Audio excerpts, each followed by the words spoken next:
Hi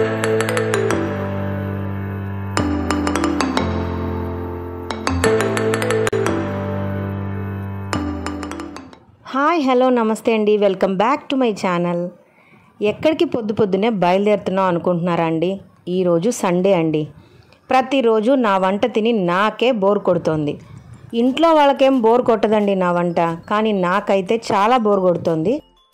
so Sunday కదా, for a small change and for a great relief for me అలా బయటకు వెళ్ళి ఒక మంచి నాన్ వెజ్ టిఫిన్ సెంటర్లో టిఫిన్ తినాలని ఫిక్స్ అయిపోయామండి. అది కూడా వడమాలపేటలో మంచి టిఫిన్ సెంటర్ ఉందండి. Different kinds of non veg recipes అక్కడ దొరుకుతాయి. సో అది తెలుసుకొని ఇప్పుడు మేము ఇంటి నుంచి హ్యాపీగా 9 o'clockకి అందరూ రెడీ అయిపోయి వడమాలపేటకి బయలుదేరామండి. మంచి క్లైమేట్ అండి, ఎక్కువ ఎండ లేదు, కొంచెం క్లౌడీగా ఉంది. మంచి అట్మాస్ఫియర్లో స్టార్ట్ అయ్యాము. ఇదిగోండి వడమాలపేట వచ్చేసింది. ఇది వడమాలపేట మెయిన్ బజార్ అన్నమాట. మనం బైపాస్లో వెళ్ళకుండా ఒక రూట్ కట్ అవుతుంది. సో ఆ టౌన్లోకి వెళ్ళామంటే అక్కడే ఎండింగ్కి వచ్చేసరికి ఒక మంచి టిఫిన్ స్టాల్ కనపడుతుందండి. పద్మావతి హోటల్ అండి. చాలా రకాల నాన్ వెజ్ రెసిపీస్ ఇక్కడ అవైలబిలిటీలో ఉంటాయి. చాలామంది చెప్పారు కూడా. అంతకుముందు మేము ఎప్పుడు చెన్నైకి వెళ్ళినా షాపింగ్కి దారిలో వడమాలపేటలో టిఫిన్ చేసే వెళ్తాం. నేనేమో నాటుకోడి పులుసు ఇడ్లీ వడ తీసుకున్నాను. మా అత్తగారు మటన్ పులుసు ఇడ్లీ వడ తీసుకున్నారు. యమ్మీగా స్పైసీగా చాలా టేస్టీగా ఉందండి. ఇడ్లీలు కూడా మెత్తగా చాలా సాఫ్ట్గా ఉంది. ఆ గ్రేవీలో ముంచుకొని అలా ఇడ్లీని తింటుంటే నోట్లో అలాగా కరిగిపోతుందండి. అలానే ముక్కలు కూడా బాగా ఉడికాయి.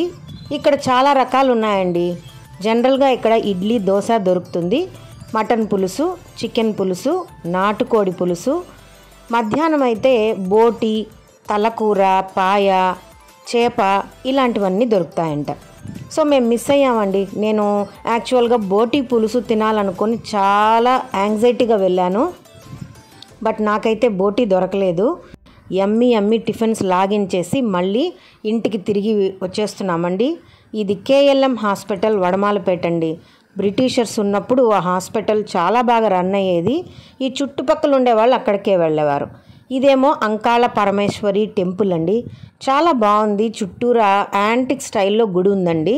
తప్పకుండా ఇది కూడా నేను విజిట్ చేయాలనుకుంటున్నాను. బట్ నాన్ వెజ్ తినేసాను సండే అని ఆలోచించి వెళ్ళలేదు. దట్టు టెంపుల్ క్లోజ్లో ఉందన్నమాట. ఈసారి తప్పకుండా ఆ టెంపుల్ని విజిట్ చేసినప్పుడు మళ్ళీ మీకు వీడియో షూట్ చేసి మరీ చూపిస్తాను. సో అలా మేము హ్యాపీగా సండే పూట ఎంజాయ్ చేస్తూ నాన్ వెజ్ టిఫిన్స్ లాగించేసి ఇంటికైతే వచ్చేసామండి. అలా దారిలో వస్తుంటే మంచి చెరువు ఉంది. సో క్లైమేట్ కూడా బాగా ఎంజాయ్ చేస్తూ వచ్చేసాము. మా ఇంటి దగ్గరలోనే ఫిష్ మార్కెట్ ఉందండి.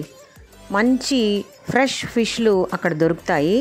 అవి కూడా చూస్తూ అలానే కొన్ని కూరగాయలు అవి కొనుక్కొని ఇంటికైతే వచ్చి ఒక మంచి వేడి టీ తీసుకున్నాము.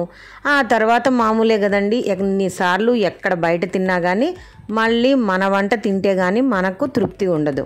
సో మధ్యాహ్నం నేనేం చేస్తున్నానంటే మంచి బగారా రైస్ చేసి కర్డ్ వేసిన చికెన్ కర్రీని చేశానండి.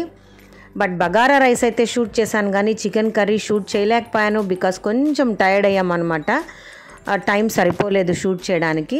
సో ఇలా కుక్కర్ పెట్టేసి కొంచెం నెయ్యి నూనె వేసి లవంగాలు, ఏలకలు, పట్ట, బిర్యానీ ఆకు, పుదీనా, పచ్చిమిర్చి, ఆనియన్స్ వేసి బాగా వేయించేసుకున్నాను.